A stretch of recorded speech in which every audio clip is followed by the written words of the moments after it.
Gum ഗണപതിയേ നമഃ. യാ ദേവി സർവഭൂതേഷു ഛായാരൂപേണ സംസ്ഥിത നമസ്തസ്യൈ നമസ്തസ്യൈ നമസ്തസ്യൈ നമോ നമഃ. നമസ്കാരം. കണ്ണൂർ വിഷൻ ജ്യോതിഷത്തിലേക്ക് ഏവർക്കും സ്വാഗതം. നമ്മൾ ദേവിയെക്കൊണ്ട് 3-4 എപ്പിസോഡായിട്ട് പറയുന്നു. ഇന്ന് ഞാൻ ഈ ചൊല്ലിയ മന്ത്രത്തിൻ്റെ അർത്ഥം ആണ് പറയുന്നത്. എന്താണ് ഛായ എന്ന് പറയുമ്പോൾ യാദേവി സർവഭൂതേഷു ഛായാരൂപേണ സംസ്ഥിത.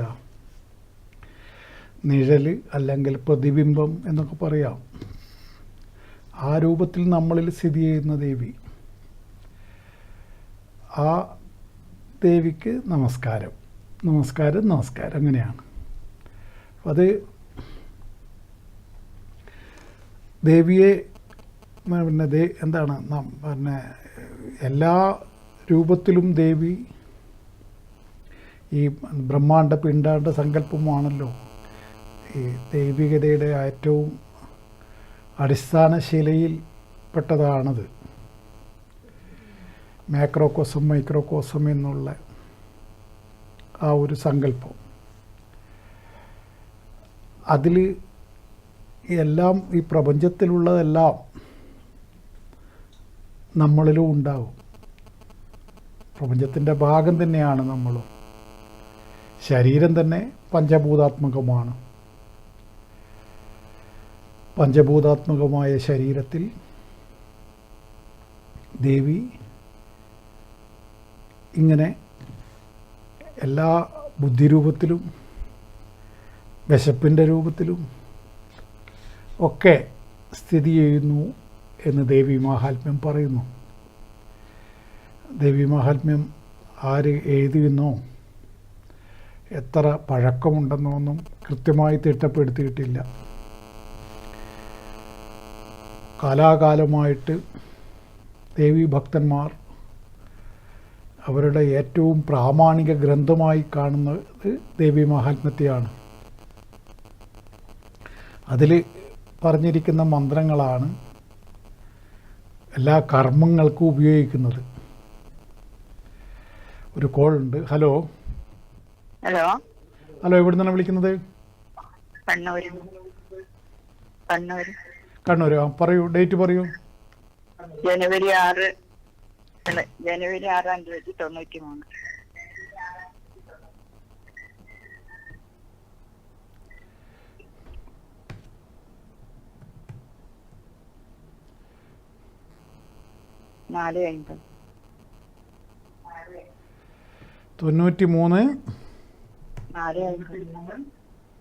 ജനുവരി 6.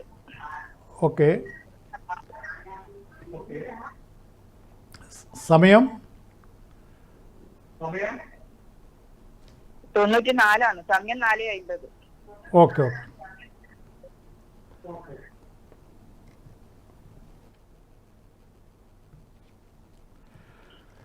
ഇതാരുടേതാണ്? വൈകിട്ടാണോ? 4:50. ആരുടേതാണിത്? എന്താണ് അറിയേണ്ട വിഷയം പറയൂ. എങ്ങനെ? അതെ അതെ, ചോദ്യം തന്നെ. എന്താണ് ജോലി?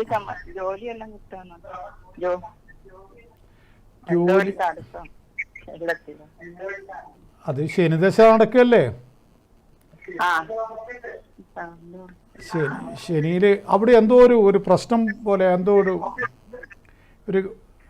നമ്മൾ പറയുന്നത് ക്ലിയർ ആവുന്നില്ല. അവിടെ വോളിയം കുറച്ച്.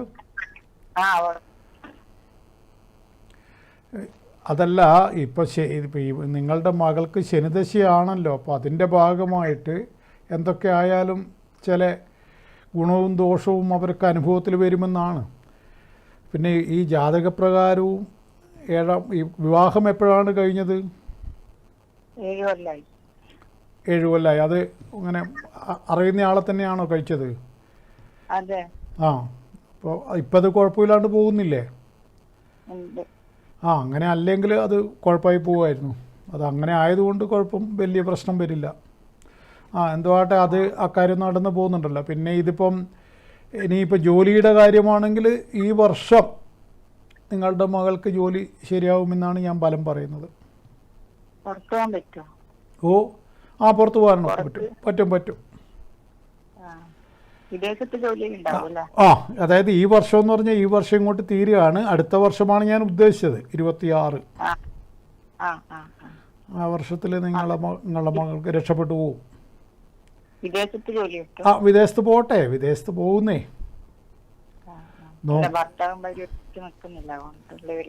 അല്ല, അത് പിന്നെ അവർ പ്രണയബദ്ധരായിട്ടൊക്കെ വിവാഹം കഴിഞ്ഞതല്ലേ, വിട്ടു നിൽക്കുമ്പോൾ വലിയ പ്രശ്നം ഉണ്ടാവില്ല.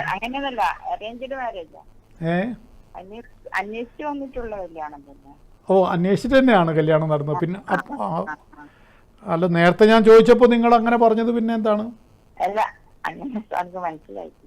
ശരി. എന്താട്ടെ, എങ്ങനെ ആയാലും എനിക്ക് പിന്നെ എന്താ പറയുക, ശുക്രേ കളത്രേ സതി കാമുകസ്യാൽ എന്നാണ്. അതായത് ഭർത്താവ് കാമുകനെ പോലെ കളിച്ചാലും മതി എന്നാണ്. 7 ശുക്രൻ നിൽക്കുമ്പോഴുള്ള ഫലം. അങ്ങനെ ആയാലും മതി. ഭർത്താവ് തന്നെ ഒരു കാമുകനെ പോലെ കളിക്കുമെന്നാണ്. എന്തുവാട്ടെ, അത് നല്ലതുപോലെ തന്നെ പോട്ടെ. അപ്പോൾ അത് എങ്ങനെ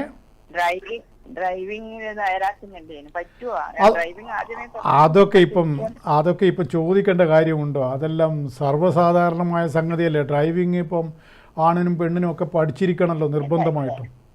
നിർബന്ധമാണ്. പക്ഷെ എല്ലാവർക്കും അത് ഓടാൻ പറ്റുന്നില്ല. ജാതകത്തിലൊന്നും അങ്ങനെ ഇതിന് വക വിഷയങ്ങളിലൊന്നും ജാതകം ചിന്തിക്കേണ്ട കാര്യമില്ല. ഒരു മനുഷ്യനായാൽ ഇന്നത്തെ കാലത്ത് ഒരു ഡ്രൈവിംഗ് പഠിച്ചതില്ല എന്ന് പറഞ്ഞാൽ അത് പോയില്ലേ, ആ വ്യക്തി പോയില്ലേ.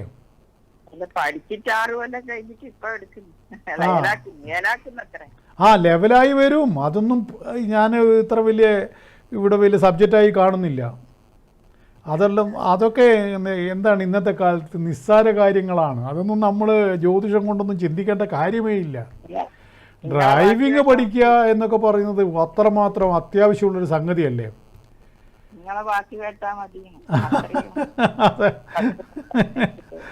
അതിൽ പിന്നെ വേറെ ഒന്നും അങ്ങനെ രണ്ടാമതൊരു ചിന്തയേ വേണ്ട. അതെല്ലാം അവൾ നല്ല ഡ്രൈവറായി മാറിക്കൊള്ളും. പിന്നെ ഭാഗ്യമുള്ള പെൺകുട്ടിയാണ്, ദൈവാനുഗ്രഹമുള്ളവളാണ്. എല്ലാം ഈശ്വരൻ ശരിയാക്കി കൊടുക്കും. അതൊന്നും പ്രശ്നമില്ല. ഉറപ്പല്ലേ? ഉറപ്പാ കേട്ടോ. ചോദിക്കണ്ടെന്നല്ലേ. എന്താ ഇനി എന്ത് വിഷമം ഉണ്ടാകാനാ? അതെല്ലാം തുടക്കത്തിൽ തന്നെ കാണിക്കില്ലേ. ആ ചവിട്ടുകുത്തും ഉണ്ടെങ്കിൽ അത് തുടക്കത്തിൽ തന്നെയല്ലേ. പശുവിനെ കറക്കുമല്ലേ പശു ചവിട്ടുക. അത് കറന്നിങ്ങോട്ട് ഇതാക്കി കഴിഞ്ഞാൽ പിന്നെ ഉണ്ടോ പശു ചവിട്ടുന്നു. അകിടിന് പിടിക്കുമ്പോൾ തന്നെ ചവിട്ട് തുടങ്ങൂലേ.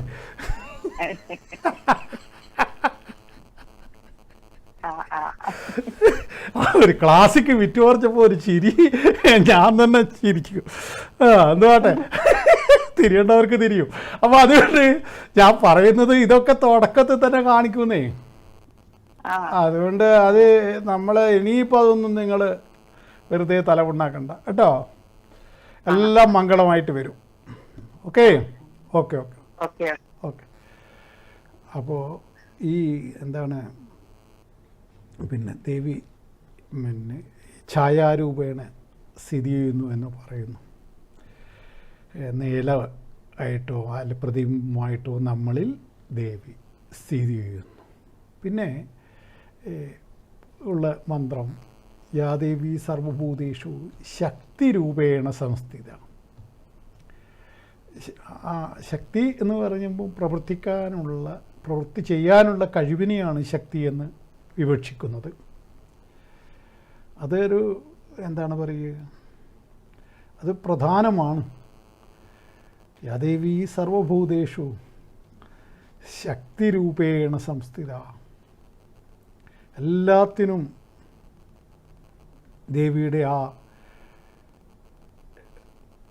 അനുഗ്രഹം വ്യക്തിക്ക് അത്യാവശ്യമാണ്, ആവശ്യമാണ്. പക്ഷേ അത് തിരിച്ചറിഞ്ഞ മനുഷ്യർ വളരെ കുറവാണെന്ന് മാത്രം. വളരെ അപൂർവം എന്നെ പോലെയുള്ള വളരെ ചുരുങ്ങിയ ആളുകൾ മാത്രമേ അതിൻ്റെ സത്യാവസ്ഥ തിരിച്ചറിയുന്നുള്ളൂ. അതിപ്പം അതിനെക്കുറിച്ച് എനിക്കൊന്നും പറയാനില്ല. ഞാൻ എൻ്റെ അനുഭവമാണ് പറയുന്നത്. നിങ്ങളുടെ അനുഭവം അതുമായിട്ട് ബന്ധപ്പെടാത്ത അനുഭവം, ആൾക്കാരുടെ അനുഭവം വേറെ ആയിരിക്കും. അതിന് ഞാൻ ഉത്തരവാദിയല്ല. എനിക്ക് ഉത്തമ ബോധ്യം വന്ന കാര്യം മാത്രം സംസാരിക്കുന്നു ഞാൻ. എന്നെ വേണമെങ്കിൽ വിശ്വസിക്കാം, വേണമെങ്കിൽ നിങ്ങൾക്ക് എന്നോട് കൂട്ടുകൂടാം, നാഗ സൈരന്ധ്രി പറഞ്ഞ പോലെ, അല്ലെങ്കിൽ പോകാം. ഒരു കോളുണ്ട്. ഹലോ, ഹലോ, എവിടെ നിന്നാണ് വിളിക്കുന്നത്? ചിറ്റാരിപ്പറമ്പ്. എവിടെ? ചിറ്റാരിപ്പറമ്പ്. ചിറ്റാരിപ്പറമ്പ്. പറഞ്ഞോളൂ പറഞ്ഞോളൂ. നല്ല സ്ഥലമല്ലേ ചിറ്റാരിപ്പറമ്പ്. 30/11/97. എങ്ങനെ? 30/11/97. ഓക്കെ. 9:33 PM.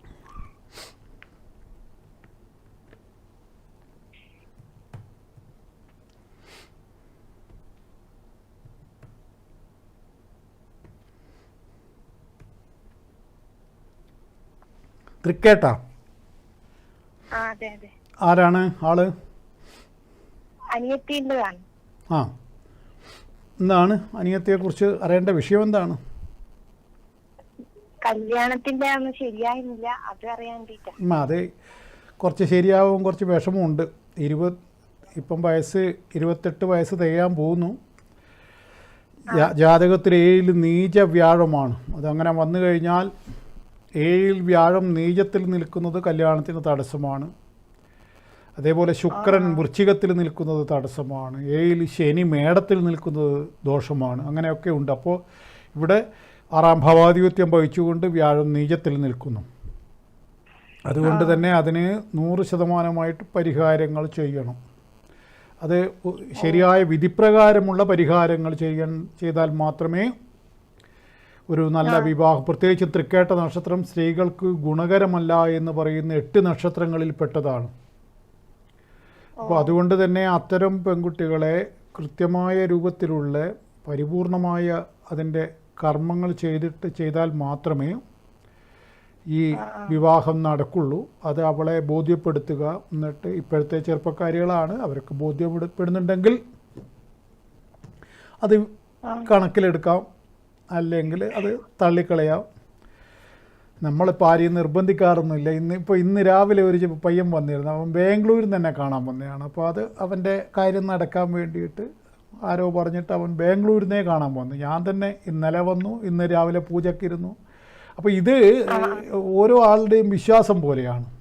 ബാംഗ്ലൂരിൽ നിന്ന് ഒന്നിച്ച് പണിയെടുക്കുന്ന ഒരാൾ ഒരു റെക്കമെൻഡ് ചെയ്യുമ്പോൾ ഉടനെ ബാംഗ്ലൂരിൽ നിന്നേ വരികയാണ് വണ്ടി എടുത്തിട്ട്. അപ്പോൾ അതാണ് വിശ്വാസം എന്ന് പറഞ്ഞാൽ. അങ്ങനെയാണ് അത്. പിന്നെ എല്ലാവർക്കും കിട്ടൂല അത്.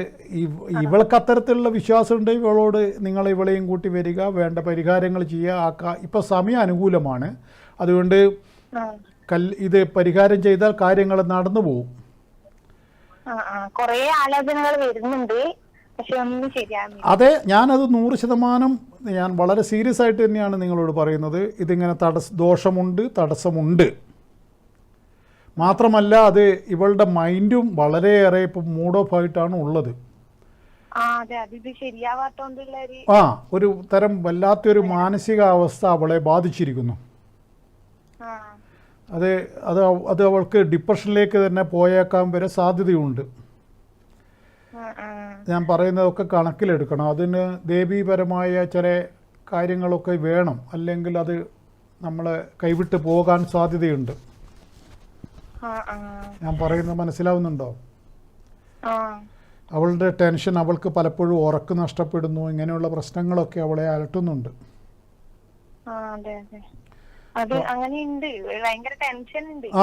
അതാണ്. അതൊക്കെ പറയുമ്പം നിങ്ങൾക്ക് മനസ്സിലാവും. നിങ്ങൾ അനിയത്തിയായിട്ട് നല്ല ബന്ധമാണല്ലോ, അതുകൊണ്ട് നിങ്ങൾക്ക് ഞാൻ പറയുന്നത് മനസ്സിലാവും. ജോലി ഇപ്പൊ ചെയ്യുന്നില്ലേ? ഇല്ല, ജോലി ചെയ്യുന്നില്ല. ജോലിന്റെ പഠിച്ചുകൊണ്ടിരിക്കുന്നേ ഉള്ളൂ. ഓ അതെ, അതേതാണ്? ഓ, ഏത് കോഴ്സാണ് ചെയ്യുന്നത് അവള്? അവൾ PG കഴിഞ്ഞു. അതിന്റെ സെറ്റ് എക്സാം ഉണ്ട്, അത് എഴുതിക്കൊണ്ടിരിക്കല. അത് കിട്ടിയില്ല. ഏത് എക്സാമാണ് എഴുതുന്നത് ഇപ്പോ?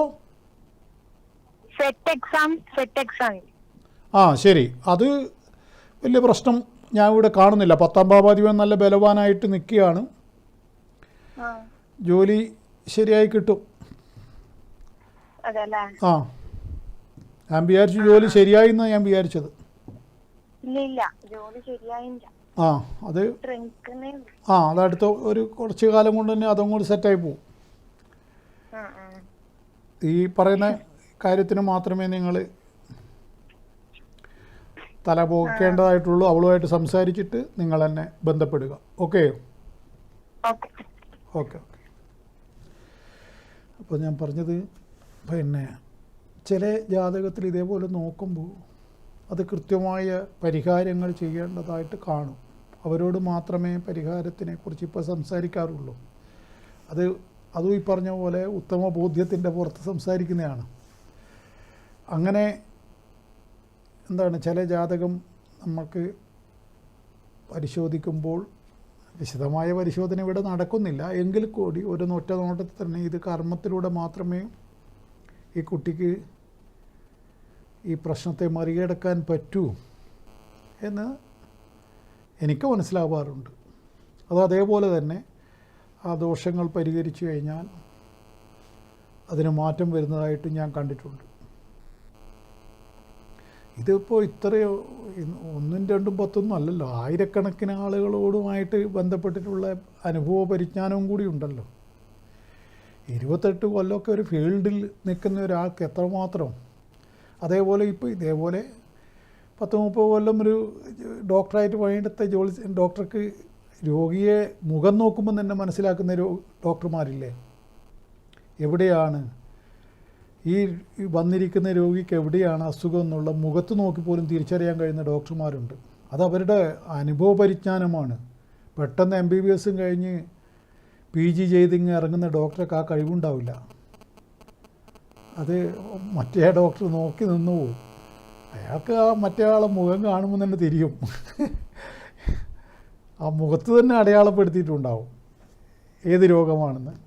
അതൊക്കെ ഭയങ്കരമായി മെഡിക്കൽ സയൻസ് ഒന്നും പഠിച്ചിട്ടില്ലെങ്കിൽ ഞാൻ പോലും ഇപ്പം തിരിച്ചറിയുന്നുണ്ട് പലരുടെയും രോഗങ്ങൾ എന്താണ്, കൊളസ്ട്രോൾ ഉള്ളവരുടെ ലക്ഷണം എന്താണ്, ഷുഗർ ഉള്ളവൻ്റെ ലക്ഷണം എന്താണ്, അതൊക്കെ മുഖത്ത് തന്നെ ഉണ്ടാവും. ഇത് 2ഉം 3ഉം ഉള്ളവൻ്റെ ഹൃദ്രോഗീൻ്റെ പ്രത്യേക ലക്ഷണം എന്താണ് ഒക്കെ മനസ്സിലാക്കാൻ കഴിയും. അതുകൊണ്ട് അത് എൻ്റേത് സിദ്ധി, ഡോക്ടറെ പറ്റി അത് വേറെ. ഒരു സ്ഥിരമായിട്ട് എൻ്റെ പരിപാടി കാണുന്നൊരു ഡോക്ടറുണ്ട്, അയാൾക്ക് വേണ്ടി ഞാനിതൊക്കെ പറയുന്നത്. സിദ്ധിയാണ് ഡോക്ടറെ, എൻ്റെ സിദ്ധിയാണ്, നിങ്ങളുടെ പഠിപ്പാണ് കേട്ടോ. ഒരു കോളുണ്ട്. ഹലോ. ഹലോ, എവിടെ നിന്നാണ് വിളിക്കുന്നത്? തില്ലങ്കേരി. തില്ലങ്കേരി. ആ പറഞ്ഞോളൂ. തില്ലങ്കരിക്കാരാ? 6/3/1998. 6/3/1998. സമയം പറയൂ. സമയം 12:20 PM. 12:20 PM. ആണാണോ പെണ്ണാണോ എന്ന് പറയൂ. ആണ്. നിങ്ങളുടെ മകനാണോ? AM ആട്ടാ, 12:20 AM. ആ, നിങ്ങളുടെ മകനാണോ? അല്ലല്ല, ഞാൻ തന്നെയാണ്. ഓ, അത് ശരി. എന്താണ് ശബ്ദമെല്ലാം കുറച്ച് മൂത്തുപോയവൻ്റെ ശബ്ദം? എന്താ തില്ലങ്കരിക്കാരാ അങ്ങനെ? അല്ലല്ല, അത് അമ്മക്കൊരു സംശയമോ, പിന്നെ സമയം AM PM അതുകൊണ്ട്. അല്ല, അതല്ല പറഞ്ഞത്. നിങ്ങളുടെ ശബ്ദം വലിയ ആളുടെ ശബ്ദം പോലെ ഫീൽ ചെയ്യുന്നു, അതുകൊണ്ട് പറഞ്ഞതാണ്. ഇല്ല, ഇവിടെ വീട്ടിനകത്തുള്ള. ഓ ശരി ശരി. ഓക്കെ. ഒരു ചെലം ഒരു എന്തോ പോലെയുണ്ട്, ഒരു ക്ലിയർ ഇല്ല വർത്തമാനം.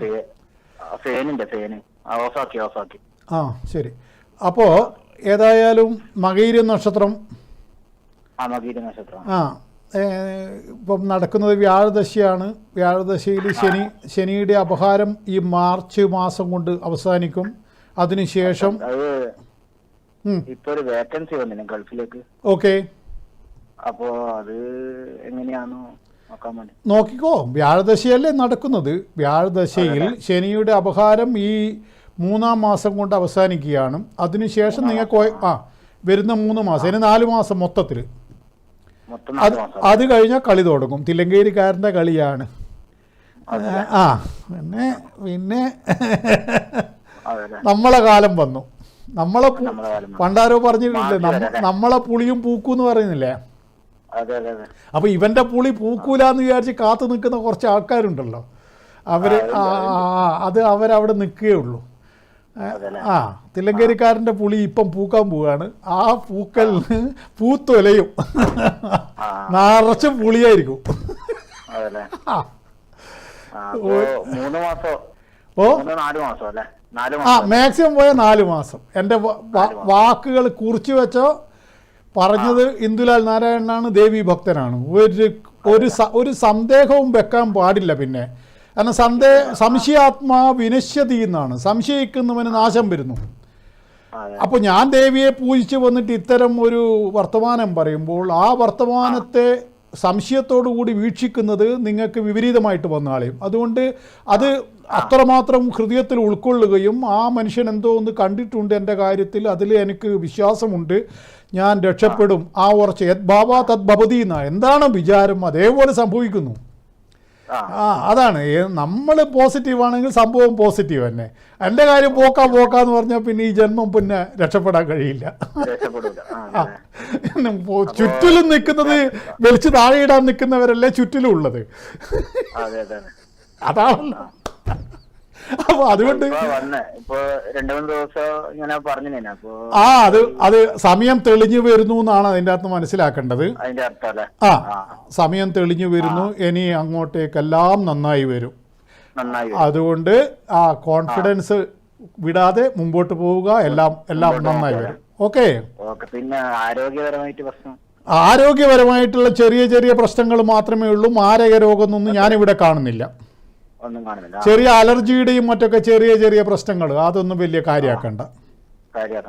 അത്ര തന്നെ. സാമ്പത്തികം പിന്നെ ഇത് കഴിഞ്ഞാല് അത് പിന്നെ ഇതിപ്പോ ഒരു സമയം തെളിഞ്ഞ് ഒരു ട്രാക്കിലേക്ക് വന്നാലല്ലേ പിന്നെ ശരിയാവുള്ളൂ. കേസരി യോഗമുള്ളവനാണ്. കേസരി യോഗോ ജാത ധനവാൻ സ്വകുലാധിപോ മഹാപ്രാജ്ഞ ഗ്രാമപുര നഗരകർത്ത സഹസ്രമാസേജ ജീവിതം വിദ്യാത്തുന്ന. അതാണ് പ്രമാണം. അതായത് കേസരി യോഗത്തിൽ ജനിച്ചവനാണ് നല്ല സുമുഖനായിരിക്കും, ധനവാനായി തീരും. സ്വകുലാധിപോ കുടുംബത്തിൽ ഏറ്റവും വലിയവനായി മാറും. കുലാധിപോ നഗരത്തിൻ്റെയും മറ്റൊക്കെ ഒരു മുഖ്യസ്ഥനായിട്ട് വയസ്സാം കാലത്ത് എത്തുമ്പോഴേക്കും മാറി വരുമെന്നാണ്. അതുകൊണ്ട് 1000 മാസം ജീവിക്കും. 83 കൊല്ലം 4 മാസം. ഓക്കെ. ശരി. അപ്പോൾ അതുകൊണ്ട് സഹസ്രമാസം അത് പഴയ കണക്കാ. അതാണ് ഈ 1000 പൂർണ്ണയന്ത്രനെ കാണുന്നതിനെ പറ്റി പറയുന്നില്ലേ, നമ്മൾ ശതാഭിഷിക്തനായി എന്നൊക്കെ പറയുന്നില്ലേ. അത് സംഭവം ഇതാണ്. അത് പണ്ടത്തെ ഒരു കണക്കാണ്. 1000 മാസം 83 വയസ്സും 4 മാസവും എത്തിക്കഴിഞ്ഞാൽ അയാൾ 1000 പൂർണ്ണയന്ത്രനെ കണ്ടിരിക്കുമെന്നാണ്. ഇപ്പം അത് എല്ലാവരും അത് കാണുന്നില്ല. ഇപ്പം ഇന്നലെ മിനിഞ്ഞാന്ന് മറ്റോ ഞാനൊരു വാർത്ത വായിച്ചു. കാഞ്ഞങ്ങാടുള്ളൊരു പാവം മകൻ, ചെറിയ കുട്ടി, 20 വയസ്സ്, സെറിബ്രൽ ഹെമറേജ്, ഉറങ്ങാൻ കിടന്നതാണ്. രാവിലെ ഉമ്മ കാണുന്നത് മകൻ്റെ ചേതനയറ്റ ശരീരമാണ്. വാർത്ത വായിച്ചിട്ട് എനിക്ക് തന്നെ ഒരു വല്ലാതായിപ്പോയി. ഉമ്മ രാത്രി കൊണ്ടേ കിടത്തുകയാണ്. മകൻ ടാറ്റയും പറഞ്ഞ് ഉമ്മക്ക് ഉമ്മയും കൊടുത്ത് കിടക്കുന്നതാണ്. നേരം വെളുക്കും മകനില്ല. ഇതൊക്കെ BP കൂടിയിട്ട് അവനെ വിളിക്കാൻ പോലും പറ്റിയില്ല. അതാണ് ഇപ്പോഴത്തെ ഒരു അത്ഭുതം. അതാണല്ലോ ഒരു മനുഷ്യന് ഈ പണ്ടൊക്കെ ഒരു കണക്കുണ്ടായിരുന്നല്ലോ. ഇപ്പോൾ ആ കണക്കെല്ലാം തെറ്റിയല്ല. അല്ല, പ്രകൃതിയോട് നമ്മൾ ചെയ്യുന്നു അങ്ങനെ തന്നെ, പ്രകൃതി ഇങ്ങോട്ടും അങ്ങനെ തന്നെ. ഒരു കണക്കും ഇപ്പോൾ ഇല്ല. ആരും ഏത് സമയവും ബോർഡിംഗ് പാസ് എടുത്തിട്ട് ഇങ്ങനെ ടിക്കറ്റ് ബുക്ക് ആയി ബോർഡിംഗ് പാസ് കിട്ടാൻ വേണ്ടി കാത്തു നിൽക്കുക എല്ലാവരും. ഏത് സമയം വരും. ബോർഡിംഗ് പാസ് കിട്ടിയാൽ പോയിക്കൊള്ളുക. വിമാനം പൊന്തി. ഓരോരുത്തരുടെ വിചാരം ഞാനിവിടെ അങ്ങോട്ട് സ്ഥിരമായിട്ട് അങ്ങോട്ട് ഇരിക്കും, അതുവരെ ഉപദ്രവിച്ച ആളെയാന്നാ. ഞാനിവിടെ സ്ഥിരമായിട്ട് ഇങ്ങനെ ജീവിക്കുകയാണ്. അതുകൊണ്ട് എനിക്ക് ബോർഡിംഗ് പാസ്സൊന്നും ഇല്ല. അതുവരെ എത്രത്തോളം ആൾക്കാരെ ഉപദ്രവിക്കാൻ പറ്റുമോ അത്രത്തോളം ആൾക്കാരെ ഞാൻ ഉപദ്രവിച്ചിരിക്കും. നിനക്കെന്താ പറ്റുക? നീ നോക്കടാ. ഇതാണ് എന്താടോ നന്നാവാത്തത്. ഒരു കോൾ ഉണ്ട്. ഹലോ, ഹലോ, എവിടുന്നാണ് വിളിക്കുന്നത്? പയ്യന്നൂരിന്ന്. പറയൂ, ഡേറ്റ് പറയൂ. 6/6/1950. 6/6/1950. ഓക്കെ. ഉച്ചയ്ക്ക് ശേഷം 3 മണി, വൈകുന്നേരം 3 മണി. ഓ, വൈകുന്നേരം 3 മണി, ഉച്ചയ്ക്ക് ശേഷം 3 മണി. വൈകുന്നേരം 3 മണി. ഓക്കെ. ആ, ആരുടേതാണെന്ന് പറയൂ. എന്റെ തന്നെ. ഓ ശരി, നമ്മളെ കാര്യം വേറെ ആരും നോക്കാനില്ല, നമ്മൾ തന്നെ നോക്കാം. ആ, അതാണ് നല്ല കാര്യം. ഓക്കെ. അപ്പോൾ ഇപ്പം നടക്കുന്നത് കേതു ദശയാണ്. വയസ്സ് 45 സീരിയസ് പ്രായമായല്ലോ, പിന്നെ ഇനിയിപ്പോൾ ആരോ നോക്കാൻ? 45 വയസ്സല്ലായാൽ പിന്നെ നമ്മളെന്തോന്ന് അല്ലേ? അപ്പോൾ ഇനി ഏതായാലും പിന്നെ പൂരട്ടായി നക്ഷത്രം വേരശനിയുടെ ശക്തി കുറഞ്ഞു എങ്കിൽ കൂടി കേതുദശ ഇപ്പം നടക്കുന്ന സമയമാണ്. അതുകൊണ്ട് ഓരോരോ അലട്ടുകൾ ഉണ്ടാവും. എങ്കിലും ജാതകം സ്ട്രോങ് ആയതുകൊണ്ടും സ്വന്തമായി ജോലിയില്ലേ? അത് ഗവൺമെൻറ് ജോലി തന്നെയാണോ? പ്രൈവറ്റിൽ തന്നെ നല്ല പണിയാണോ? പണിയിൽ മിടുക്കിയായിട്ടാണ് കാണുന്നത്. അത് എൻ്റെ ശാരദയെ ഭാര്യയെ പോലെ തന്നെ. പ്രൈവറ്റ് സ്കൂളിലെ ടീച്ചർ ആയിക്കോട്ടെ, നല്ല എന്നാലും മോശമല്ല. അവിടെ HM ആയോ? അല്ല, പ്രിൻസിപ്പാളായോ? പ്രിൻസിപ്പാളാവും കേട്ടോ. അല്ല, നിങ്ങൾ പ്രിൻസിപ്പാൾ, നിങ്ങൾക്ക് കഴിവ് ഭയങ്കരല്ലേ, പ്രിൻസിപ്പാളാക്കും നിങ്ങളെ. അപ്പോൾ അത് ജാതകത്തിലുള്ള യോഗമാണ്. അപ്പോൾ ധർമ്മകർമ്മ രാജയോഗം ഉണ്ടായാൽ ആ സ്ഥലത്ത് ചെയ്യുന്ന പണിയിൽ മിടുക്കിയായി മാറുക, വലിയവളാവുക എന്നുള്ള ബലമാണ്. അത് നിങ്ങളുടെ പൂർണ്ണമായ ഫലങ്ങൾ വരണമെങ്കിൽ 50 വയസ്സിന് മേലോട്ടാണ് അതിൻ്റെ പൂർണ്ണത വരിക നിങ്ങൾക്ക്. 50 വയസ്സിന് ശേഷമുള്ള നിങ്ങളുടെ ഈ സൂപ്പർ ടൈം പിടിച്ചാൽ കിട്ടാത്ത രൂപത്തിലുള്ള ഒരവസ്ഥ നിങ്ങൾക്ക് വന്നേക്കാം. അതെങ്ങനെയാണ് നിങ്ങളെ അനുഗ്രഹിക്കാൻ പോകുന്ന ഗ്രഹങ്ങൾ എന്ന് എനിക്ക് പറയാൻ പറ്റില്ല. അതായത് നിങ്ങളുടെ ജീവിതം അത് സാമ്പത്തിക തലത്തിലാവട്ടെ മറ്റേത് പല രൂപത്തിലും 50 വയസ്സിന് ശേഷം വലിയൊരു സൗഭാഗ്യത്തിലേക്ക് നിങ്ങൾ കുതിച്ചുയരുമെന്നാണ് ഞാനിവിടെ ഫലം പറയുന്നത്. 5 വർഷം കഴിഞ്ഞിട്ടുള്ള സംഭവമാണ്, ഓർത്ത് വെക്കുക. അപ്പോൾ അത് കാണാതെ വെറുതെ മോഹിപ്പിക്കില്ല. ഈ മോഹിപ്പിക്കുന്നത് അത്ര ശരിയല്ല. അത് എൻ്റെ ഗുരു എനിക്ക് പറഞ്ഞു തന്നെയാണ്. വെറുതെ ആൾക്കാരെ മോഹിപ്പിക്കല്ലേ എന്ന് പറഞ്ഞിട്ടുണ്ട്. അവർ പിന്നെ നമ്മളെ വർത്തമാനത്തെ അവർ കണക്കിലെടുക്കും. അവർ ഇല്ലാതെ കാര്യങ്ങൾ പറഞ്ഞിട്ട് അവരെ മോഹിപ്പിച്ചിട്ട് അവരെ മനസ്സിന് നമ്മളെ കൊണ്ട് നെഗറ്റീവ് ചിന്തകൾ ഉണ്ടാക്കിക്കരുത് എന്ന് എൻ്റെ ഗുരു എന്നെ ഉപദേശിച്ചിട്ടുണ്ട്. അതുകൊണ്ട് കണ്ടെങ്കിൽ മാത്രമേ അങ്ങനെ മോഹം പിന്നെ ഒന്ന് ഇതാക്കി കൊടുക്കേണ്ടതുള്ളൂ, എരു കൂട്ടി കൊടുക്കേണ്ട കാര്യമുള്ളൂ. അല്ലെങ്കിൽ ഒന്നും മിണ്ടണ്ട എന്നാണ് എന്നോട് പറഞ്ഞത്. അപ്പോൾ ഇവിടെ ദൈവാധീനമൊക്കെ ധാരാളമായിട്ടുണ്ട് അനിയത്തി. അതിനൊന്നും ഒരു കുഴപ്പമില്ല ടീച്ചറെ. അത് തറവാട്ടിലെ പോലെ ഉണ്ട്, ഇടക്കിടക്ക് അവിടെ പടിയാണ്. എന്നാലും ഞാൻ പോകുന്നോണ്ട് എനക്കിനി എല്ലാ മാനസിക വിഷമം ഉണ്ടോ അറിയാൻ വേണ്ടിട്ടാണ്. അല്ല, കുടുംബ പരദേവതയല്ലേ? അതെ അതെ. അതാരാണ്? ദേവി തന്നെയല്ലേ? അതെ, അമ്മ തന്നെ, വെള്ളാരങ്കര അമ്മ.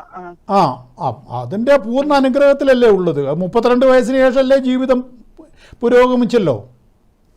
അതെ അതെ. അത് ദേവിയുടെ അനുഗ്രഹത്താൽ 32 വയസ്സിന് ശേഷം നിങ്ങൾ പുരോഗമിച്ചു. സത്യം സത്യം. അതെ. അല്ല, ഇതിപ്പോ എനിക്കും എൻ്റെ കുലപരദേവതയാണ് കൈതേരി നീലക്കരിങ്കാളി. ഞാനും കുടുംബം ദേവതയുള്ളവനല്ലേ. ഇത് തമാശ, ഇത് വെറുതെയാണോ ഈ പറയുന്നതെല്ലാം അങ്ങ് ഒത്തുപോകുന്നത്? ദേവീ ബന്ധമുള്ളവർക്ക് മാത്രം. പിന്നെ മൂകാംബിക അമ്മയുടെ ഉപാസകനും. പിന്നെ അയാൾ പറയുന്നത് തെറ്റുമോ? അതൊന്നും തെറ്റില്ല. അതെ. അപ്പോൾ ഇനി ഞാൻ ഈ പറഞ്ഞതും അതേപോലെ തന്നെ സംഭവിക്കും. എല്ലാം നല്ലതിന്, എല്ലാം മംഗളമായിട്ട് വരട്ടെ. ദേവി രക്ഷിക്കട്ടെ. ഓക്കെ ഓക്കെ, ശരി ശരി ശരി.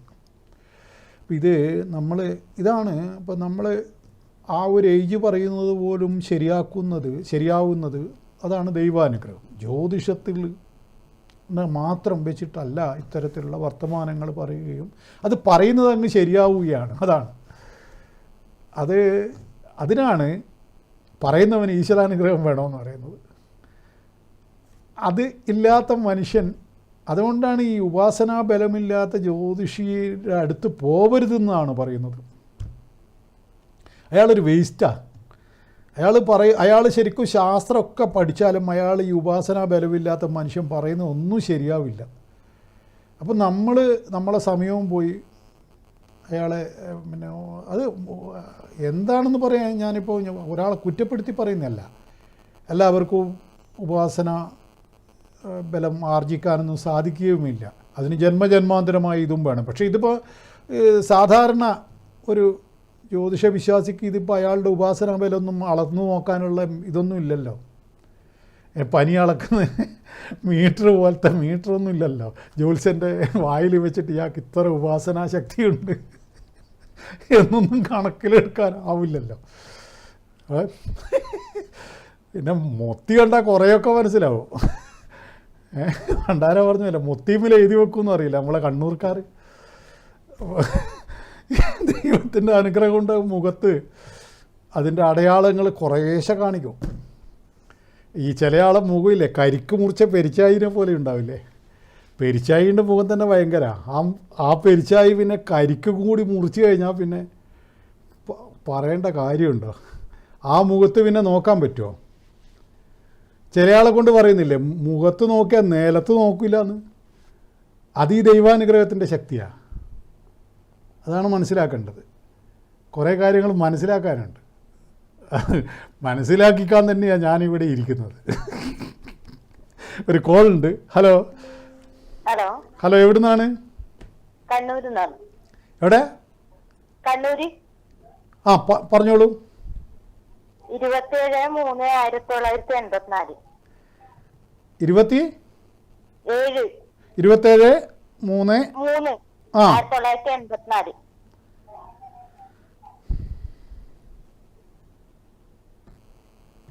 രാവിലെ 10:37. ഓ, രാവിലെ 10:37. 10:47. 37. എങ്ങനെ? 10:37. എന്തോ ക്ലിയർ ആവുന്നില്ല, പറയുന്നത് ക്ലിയർ ആവുന്നില്ല. എന്തോ ഒരു പ്രശ്നമുണ്ട്, അത് എന്താണെന്ന് അറിയുന്നില്ല. 10:37. എത്ര? 10:37. 10:37. അതെ അതെ. ശരി, ഓക്കെ. ആ, കാലത്ത് AM. അതെ അതെ അതെ. ശരി. ചിത്തിര നക്ഷത്രം. അല്ല, തിരുവോണം. ഒന്നുകൂടി ഡേറ്റ് പറയണം. 27/3 എന്നല്ലേ പറഞ്ഞത്? 1984. 84. ആ ആ, ശരി. തിരുവോണം. ഓക്കെ. തിരുവോണം. എന്താണ് അറിയേണ്ട വിഷയം? ഇപ്പൊ നടക്കുന്നതെല്ലാം അറിയാൻ വേണ്ടിട്ട് വിളിച്ചു. നടക്കുന്ന എന്താണ്? നടപ്പെല്ലാം നല്ല നടപ്പല്ലേ, പിന്നെ എന്താണ് പ്രശ്നം? എന്താണ് കുഴപ്പം? എന്താണ്? അല്ല, ഭാവിയില് അറിയാൻ വേണ്ടി. ഭാവിയല്ല, ശോഭനല്ലേ.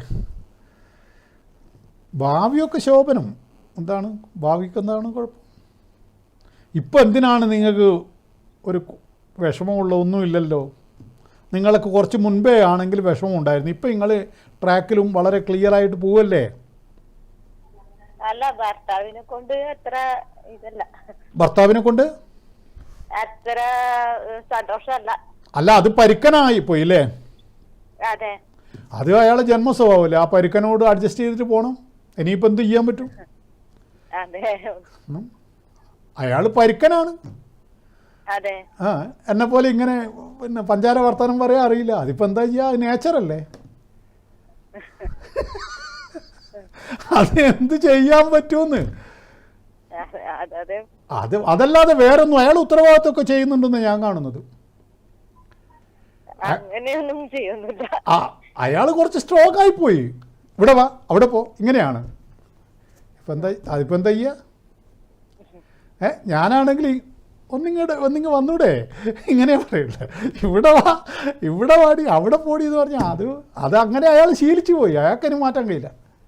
അയാൾക്ക് 50 വയസ്സായല്ലോ, അയാൾക്കിനി എന്ത് മാറ്റാനാ? അതെ മമ്മൂട്ടി ഹിറ്റ്ലറിൽ പടം തീരുമ്പോൾ മമ്മൂട്ടിനെ കൊണ്ട് പറഞ്ഞ പോലെ അയാൾക്കൊന്നും മാറ്റാൻ പറ്റിയില്ല അയാളുടെ ശീലങ്ങളും ശാഠ്യങ്ങളും. അതാണ് ശീലവും ശാഠ്യമൊന്നും ആർക്കും മാറ്റാൻ കഴിയില്ല. അത് അയാളായിട്ട് ജീവിക്കുക. ഒരാൾ വേറൊരാളായിട്ട് ജീവിക്കുന്നതാണ് ഏറ്റവും വലിയ മോശം. ഞാനിപ്പോൾ അയാളാകാൻ നോക്കുന്നതും അയാൾ ഞാനാകാൻ നോക്കുന്നതും മോശമാണ്. അയാളായിട്ട് ജീവിക്കട്ടെ, അതുകൊണ്ട് അയാൾ മോശക്കാരനാണെന്ന് ഞാൻ പറയില്ല. ഇവിടെ അയാൾ ഡ്യൂട്ടിയൊക്കെ ചെയ്യുന്നുണ്ട്. പിന്നെ ഞാൻ പറഞ്ഞല്ലോ ഈ ഒരു രീതിയുണ്ട് അയാൾക്ക്, കടുപ്പക്കാരനാണ്. അത് ഒരു പെണ്ണെന്നുള്ള രൂപത്തിൽ നിങ്ങൾ തിരുവോണം പെണ്ണിന് കരയുന്ന ഓണം എന്നുള്ള ഒരു ബലമുണ്ട്. തിരുവോണം പെണ്ണിന് കരയുന്ന ഓണം എന്നാണ്. അപ്പോൾ തിരുവോണം പെണ്ണ് അവർക്ക് ഏതെങ്കിലും രൂപത്തിലൊരു നിങ്ങളെ മനസ്സിൽ കണ്ടത് വടികുത്തിപ്പിരിഞ്ഞു.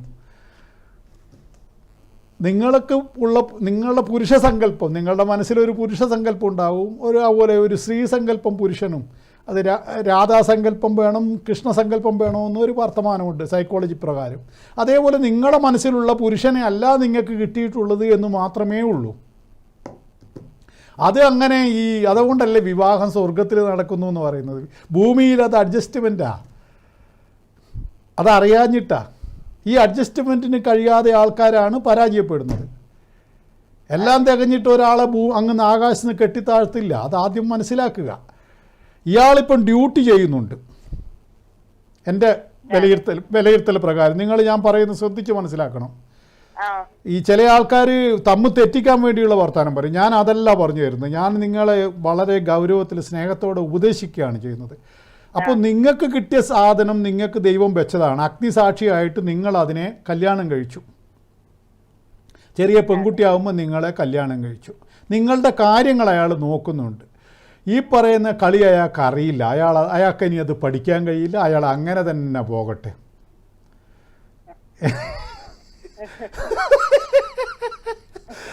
എന്താണ് ഞാൻ പറയുന്നത് നിങ്ങൾക്കും മനസ്സിലായി, നിങ്ങൾ എന്താണ് അനുഭവിക്കുന്നതെന്ന് എനിക്കും മനസ്സിലായി. അതുകൊണ്ട് നമ്മൾ തമ്മിൽ നല്ല കെമിസ്ട്രിയിലാണ് ഇപ്പോൾ പോകുന്നത്. അതുകൊണ്ട് ദേവി നിങ്ങളെ കാത്തുരക്ഷിക്കട്ടെ, എല്ലാം നന്നായിട്ട് വരട്ടെ. വേറെ കുഴപ്പങ്ങളൊന്നും വരാനൊന്നുമില്ല.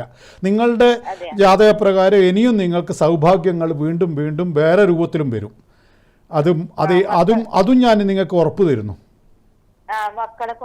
അതന്നെയാ പറഞ്ഞതിൻ്റെ അർത്ഥം. അതാണ്. മക്കൾ ഇപ്പം തന്നെ ഒരുത്തൻ ഭയങ്കരനായി വരുന്നുണ്ട്. അവനെ കൊണ്ട് നിങ്ങൾക്ക് ഭയങ്കര സൗഭാഗ്യം വരും. മനസ്സിലാവുന്നുണ്ടോ? നിങ്ങൾ കാത്തിരുന്നു കാണും. നമുക്ക് വെയിറ്റ് ആൻഡ് സീ ഇംഗ്ലീഷ് പറയുന്നു. എൻ്റെ വാക്ക് ശരിയാവോ ഇല്ലയോ എന്ന് അന്നേരം നിങ്ങൾ എന്നെ ഓർത്തോളൂ. Okay okay okay okay. സ്വരം നന്നാകുമ്പോൾ നമുക്ക് പാട്ട് നിർത്താം, അതാ നല്ലത്. ഓക്കെ ശരി ശരി ശരി. അപ്പോൾ ഞാൻ പറഞ്ഞത് യാദേവി സർവഭൂതേഷു ശക്തിരൂപേണ സംസ്ഥിത നമസ്തസ്യൈ നമസ്തസ്യൈ നമസ്തസ്യൈ നമോ നമഃ. അപ്പോൾ ഈ പ്രവൃത്തി ചെയ്യാൻ ചിലർ കാണുന്നില്ലേ, ഒരു പ്രവൃത്തിയും അവർ ഉത്സാഹത്തോടു കൂടി കാര്യങ്ങളെ ചെയ്യില്ല. ഞാൻ ഇപ്പോൾ 5 മണിക്ക് എഴുന്നേൽക്കുന്നു, 4:30 ആകുമ്പോൾ എഴുന്നേൽക്കണം. അത് കഴിഞ്ഞ് അവിടെ ദേവിയെ പൂജിക്കണം, വണ്ടി ഓടിച്ച് ഇവിടെ വരണം, എന്നിട്ട് ഇവിടുന്ന് ഈ സർക്കസ് മുഴുവൻ കളിക്കണം, ഡയലോഗ് മുഴുവൻ അടിക്കണം. ഇത് ശക്തി രൂപത്തിൽ പ്രവൃത്തി ചെയ്യാനുള്ള കഴിവിൻ്റെ രൂപത്തിൽ ദേവി എന്നിൽ കുടികൊള്ളുന്നത് കൊണ്ടാണ്. ഇത് വേറെ രൂപത്തിലും അവതരിപ്പിക്കാം. വളരെ എന്താ പറയുക, പണ്ടാരോ പറഞ്ഞ പോലെ തൊണ്ടിപ്പശു ആലക്ക് പോകുന്ന പോലെ എന്നൊരു കണ്ണൂരൊരു ചൊല്ലുണ്ട്. യൂട്യൂബിൽ കയറുന്നത് കൊണ്ടാണ് കണ്ണൂർ ഭാഷ പറയുമ്പോൾ അത് പ്രത്യേകമായിട്ട് അവർക്ക് പറഞ്ഞു കൊടുക്കുന്നത്. നമ്മളെ ഒറിജിനൽ കണ്ണൂർ ഭാഷ പറഞ്ഞാൽ തെക്കുള്ളവർ പിന്നെ യൂട്യൂബ് തുറക്കൂല. അത് വേറെ കാര്യം. അത് കണ്ണൂർ വിഷൻ ചാനലിൽ തന്നെ ഭയങ്കര കുഴപ്പമായി പോകും. അതുകൊണ്ട് ഞാൻ ആ പണിയെടുക്കില്ല. എൻ്റെ സ്ഥാപനത്തിനെ നന്നാക്കേണ്ട വിചാരമുണ്ട്. ഈ സ്ഥാപനം കൊണ്ട് ഞാനും നന്നായിട്ടുണ്ട്. ഇതാ പരസ്പരം അങ്ങോട്ടും ഇങ്ങോട്ടും ഒരു കൊടുത്തു വാങ്ങലാണല്ലോ.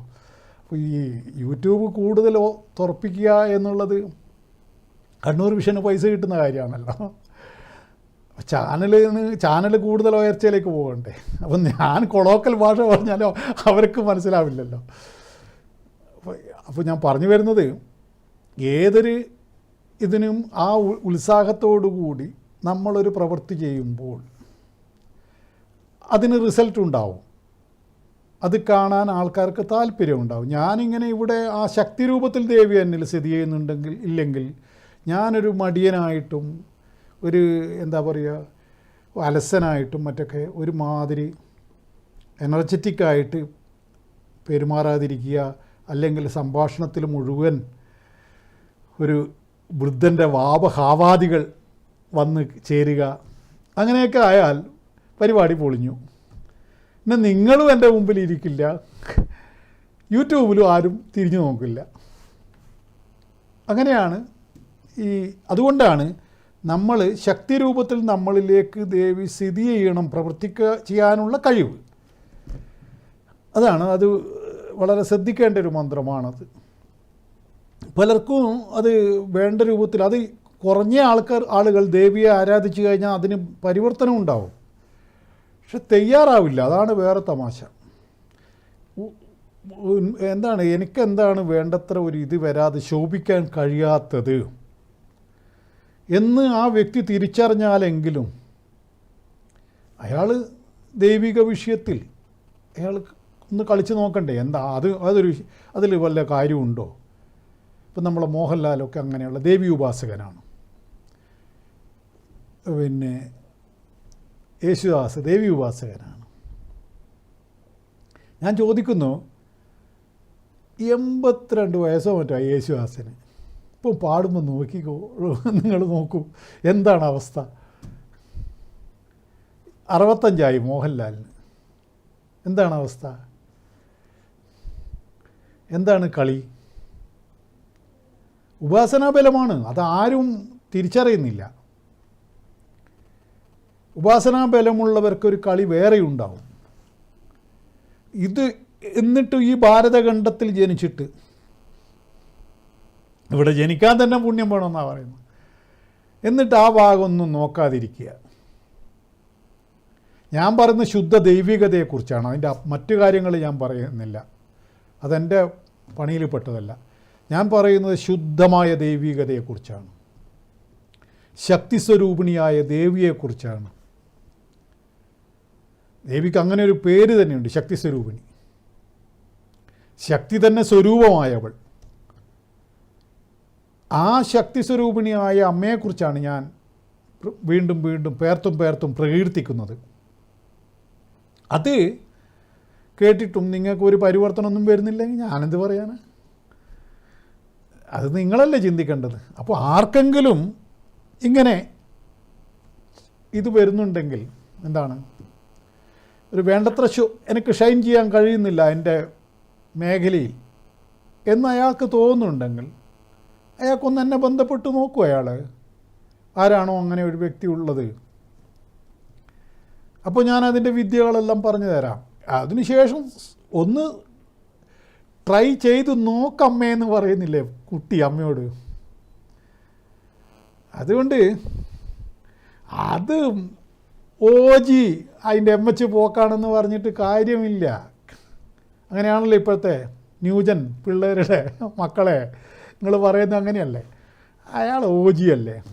OG എന്ന് പറഞ്ഞാൽ ഓൾഡ് ജനറേഷൻ. അതെ, ഞാൻ OG തന്നെയാണ്. MH വീക്കാ. MH വീക്ക് എന്ന് പറഞ്ഞാൽ മെൻ്റൽ ഹെൽത്ത് വളരെ വീക്കാ. അങ്ങനെ കൂട്ടുന്നുണ്ട് കൂട്ടിക്കോ. എൻ്റെ മെൻ്റൽ ഹെൽത്ത് വീക്കാന്ന് ധരിക്കുന്നുണ്ട്, ധരിച്ചോ. പക്ഷെ എൻ്റെ അടുത്ത് വന്നവർക്കറിയാം, ഞാനുമായിട്ട് ബന്ധപ്പെട്ടവർക്കറിയാം, ദൈവിക പവർ കൊണ്ട് ഞാൻ എന്ത് മായാജാലമാണ് കാട്ടിക്കൂട്ടുന്നതെന്ന്. അതിലപ്പുറം ഞാൻ അതിനെക്കുറിച്ച് പറയുന്നില്ല. അപ്പോൾ ഏതെങ്കിലും മേഖലയിൽ രക്ഷപ്പെടുന്നില്ല എന്ന് തോന്നിക്കഴിഞ്ഞാലെങ്കിലും ഒരാത്മപരിശോധന നടത്തണ്ടേ. നമുക്ക് എന്താണ് രക്ഷപ്പെടാനുള്ള റൂട്ട് എന്താണ്? ഇന്ദുലാൽ നാരായണൻ ഇങ്ങനെ ഒരു റൂട്ട് പറഞ്ഞിട്ടുണ്ടല്ലോ, നമുക്കൊന്ന് ആ റൂട്ടൊന്ന് പിടിച്ചു നോക്കിയാലോ. പരീക്ഷണമല്ലേ, ജീവിതം മുഴുവൻ പരീക്ഷണമല്ലേ. ഏത് ചിപ്പിയിലാണ് മുത്തുള്ളതെന്ന് നമുക്കറിയാവോ? ചിപ്പി മൊത്തം പൊളിച്ചു നോക്കണ്ടേ. എല്ലാ ചിപ്പിയുടെ അകത്തും സ്വാതി നക്ഷത്രമായ ദിവസം മഴത്തുള്ളി വന്നിട്ട് അതാണ് ഏറ്റവും വില പിടിച്ച മുത്തായി മാറുന്നത്. ചിപ്പിക്കുൾ മുത്ത് എന്ന് പറയും. ആ മുത്ത് എല്ലാ ചിപ്പിയിലുമില്ല. ചിപ്പികൾ പൊട്ടിച്ച് വരുമ്പോഴാണ് വിലയേറിയ മുത്ത് അതിൻ്റെ ഉള്ളിലുണ്ടാവുക. അതുകൊണ്ട് എല്ലാം ഒന്നാണെന്ന് അങ്ങ് ധരിച്ചു പോകരുത്. അങ്ങനെ അല്ലാത്തതും ഉണ്ട് ഈ പ്രപഞ്ചത്തിൽ. ആ യാഥാർത്ഥ്യത്തെ ഉൾക്കൊള്ളാൻ നിങ്ങൾക്ക് കഴിയണം. അത് കഴിയുന്നവനാണ് ജീവിതം. അവൻ്റെ മുമ്പിൽ മോഹൻലാൽ പണ്ട് ഇവനോട് പറഞ്ഞതുപോലെ, ശേഖരനോട് പറഞ്ഞ പോലെ, ദൈവം നിൻ്റെ മുമ്പിൽ വിളക്കായി തെളിയുമ്പോൾ അതിൻ്റെ മുഖത്ത് തുപ്പരുത് ശേഖര എന്ന് പറയുന്നുണ്ട്. ദൈവത്തിന് നേരിട്ട് വന്ന് സംസാരിക്കാനാവില്ല. ദൈവം ചിലരെ കണ്ടുവെക്കും. അതിൽ പെട്ടവനാണ് ഞാൻ. മനസ്സിലാക്കുന്നവ മനസ്സിലായിക്കൊള്ളൂ. കൂടുതലൊന്നും ഇന്ന് പറയാൻ ഇനി വയ്യ. ഞാൻ തളരുന്നു. അനന്ത ദേഹിയും ദേഹവും തളരുന്നു. അങ്ങനെയാണല്ലോ മമ്മൂട്ടിയോട് പറഞ്ഞു പോകും. ഏതായാലും ഇവിടെ തളർച്ചയൊന്നുമില്ല, നല്ല നിലയിൽ തന്നെയാണ്. അതുകൊണ്ട് ഇന്നത്തെ എൻ്റെ വർത്തമാനം ഇവിടെ അവസാനിപ്പിക്കുകയാണ്. ജ്യോതിഷപരമായ കർമ്മങ്ങൾക്ക് വേണ്ടിയിട്ട്, അതായത് ജാതക പരിശോധന മാത്രമേ ഞാൻ ചെയ്യുന്നുള്ളൂ. അത് ബുക്ക് ചെയ്ത് വരെ മാത്രമേ കാണുന്നുള്ളൂ. അല്ലാതെ വെറുതെ വന്നാൽ എന്നെ കാണാൻ പറ്റില്ല. അത് ബുക്ക് ചെയ്തവർക്ക് കൃത്യമായിട്ട് ഒരു സമയം കൊടുക്കും. ആ സമയത്ത് അവർക്ക് വന്ന് എന്നെ കാണാം. അല്ലാത്തവർക്ക് ഓൺലൈനിലായിട്ട് ജാതകം പരിശോധിച്ചിട്ട് അതിൻ്റെ ഫലങ്ങൾ അറിയാം. ഇനി മൂന്നാമത് ഉള്ള ഒരു കാര്യം പറയാനുള്ളത്, പരിഹാര കർമ്മങ്ങൾക്കാണ് ഞാൻ പ്രാധാന്യം കൊടുക്കുന്നത്. ഞാനിപ്പോൾ ഇത്രയും നേരം പറഞ്ഞതും അതാണ്. ഞാൻ ആർജിച്ച ദൈവികമായ ശക്തി ഉപയോഗിച്ചുകൊണ്ട് മറ്റുള്ളവരെ എങ്ങനെ സഹായിക്കാൻ പറ്റുമെന്നാണ് ഞാൻ ചിന്തിക്കുന്നത്. എനിക്ക് ജീവിക്കണം, അത് വേറെ കാര്യം. അത് മാത്രമല്ല, അതിൽ വലിയ കാര്യമൊന്നുമില്ല.